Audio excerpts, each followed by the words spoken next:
왕복 8차로의 넓은 교차로인데요. 녹색 신호였습니다. 제보자는 녹색 신호를 받고 정상적으로 교차로 들어가는 순간 빵! 막힘없이 도로를 달리던 제보자. 그런데 교차로를 통과하던 순간 구급차. 아이고. 어이구, 액이 많이 다치지 않았나요? 차는 폐차가 됐고요. 일단 다행히 와이프랑 아들 2명이 타고 있었는데 일단 크게 다치지는 않았습니다. 진짜 다행이네. 사고의 심각성이 느껴질 정도로 파손된 제보자의 차량 보이시죠? 저희 와이프 차량 신호가 좌직 신호였거든요.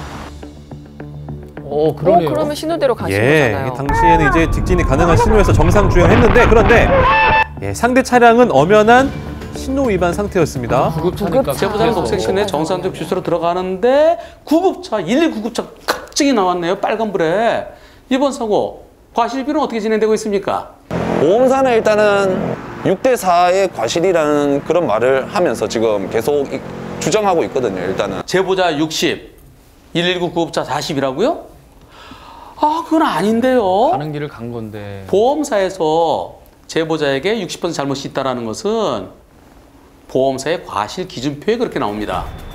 예, 해당 기준표를 볼까요? 교차로에서 일반 차량과 구급차가 충돌할 경우 예? 일반 차량에게 60%의 과실이 있다고 봅니다. 보험사의 과실 기준표에 그렇게 나와 있기 때문인데요. 이건 보세요. 서로가 보입니다. 저 보이잖아요. 서로 보이잖아요. 서로 보이고 소리가 들리는데도 왜 양보하지 않았느냐. 그래서 아무리 신호를 보고 갔지만은 구급차가 저 바로 눈앞에 오는데 양보를 했어야 되는 거 아니냐. 그런 측면에서 신호 지켰더라도 60% 잘못이라는 겁니다. 하지만 이번 사고는 안 보였어요. 자, 여기서요. 여기 있긴 하지만 안 보여요. 실제로 안 보여? 이때 보입니다. 이때. 자, 중요한 게 소리인데요. 차는 안 보였지만 소리. 일단은 전혀 소리 자체가 전혀 안 들렸고요. 일단 진짜 한 1초 간격 사이로 그때 살짝 살며시 들립니다. 소리가 안 들려요. 보이지도 않았고 들리지도 않았고 어떻게 피합니까? 아무리 구급차라 하더라도 내가 가니까 좀 비켜주세요 하려면 하면서 빵빵빵빵빵빵 구급차 지나면 구급차 빵빵빵빵 양보해주세요. 그렇게 해야죠. 그러면서 한 칸 한 칸 가는데 그냥 튀어나왔어요. 따라서 이번 사고 제보자가 뭘 잘못했습니까? 소리가 저렇게 안 들리면 저것은 구급차 100% 잘못입니다. 다만 실제로는 더 크게 들리는데 블랙박스 영상에는 소리가 작게 녹음이 됐다 그러면 그럴 때는 제보자에게도 약 한 20% 정도 과실이 있다고 할 수 있겠습니다. 아무리 급한 구급차라고 해서 상대 운전자의 생명을 위협해서는 안 되겠죠. 급할 때 사이렌 소리를 더 높이고요. 주행해야만 큰 사고를 예방할 수 있습니다. 네. 중앙선이 있는 왕복 2차로 시골길에서 제보자가 급하게 달리다가 중앙선 넘어서 갑자기 우회전하는 트럭과에 부딪히는 사고인데요. 영상 보시죠. 제보자가 이거 상당히 속도가 빠른 것 같은데요? 시속 100이 넘네요. 아니. 야, 시속 103까지. 저 뭐야. 브레이크 잡아야 되는데. 이게. 아니, 제보자 괜찮아요? 많이 다쳤을 것 같은데요. 가슴이랑 이 골반뼈가 너무 아프더라고요. 그래서 어디가 부러지긴 부러졌구나. 저도 이거 빨리 병원부터 가야 되는데 그 생각밖에 없었습니다. 예, 한순간의 사고로 제보자의 차량은 폐차됐습니다. 이런 사고도 많이 안 다쳤다고요? 우와, 1,000원이에요. 여기서요, 요 밑으로 요 바퀴와 바퀴 사이로 차가 쑥 들어가면 사망이에요. 보험사 측에서는 제 차가 속도가 빨랐기 때문에 100대 0으로 그냥 인정하고 가시는 것도 원활한 이 사건 진행이 될 수가 있다. 제보자 100% 잘못이라고요? 그건 아니죠. 이 트럭이 중앙선 넘어서 이쪽으로 갔다가 거기서 갑자기 쑥 들어왔잖아요. 중앙선 넘었죠. 그 바로 옆에 그 주유소가 있고 그 옆에 또 갓길이 크게 있기 때문에 그 주유소로 들어가거나 갓길에 정차하는 걸로 생각을 했습니다. 아니면 깜빡이라도 좀 넣어주셨으면 그때 조금 그 상황에서 제가 확실히는 모르겠지만 할 수 있지 않았을까. 100대 0은 아니에요. 트럭이 우회전하려면 미리 깜빡이 켜고 중앙선 넘지 말고 천천히 우회전했어야 됩니다. 트럭이 왼쪽으로 갈 때 여기 공터가 있으니까 저쪽으로 차를 세우러 가나 보다 아니면 저 주유소에 들어가나 보다 싶었는데 갑자기 들어옵니다. 물론 이때 제한속도 60을 지켰으면 빵 하면서 멈출 수 있었겠지만 그러나 제보자로서는 완전히 넘어갔던 차가 다시 돌아오는 것을 예상을 못했던 거죠. 중앙선 넘어갔다가 되돌아온 잘못이 더 크냐? 중앙선 이탈한 상대의 아니요, 잘못일까요? 과속한 잘못이 더 크냐? 빠른 속도로 주행한 제보자 잘못일까요? 중앙선이죠. 과속만 안 했으면 충분히 피할 수도 있었을 텐데 과속한 쪽, 그쪽의 잘못이 더 큽니다. 트럭도 좀 편하게 들어가려면 뒤를 봐야죠. 저렇게 N쪽으로 들어갔다가 들어올 때 그때는 뒤쪽을 살피고 안전할 때 들어와야 되는데 쭉 들어오고 트럭에도 당연히 잘못이 있습니다.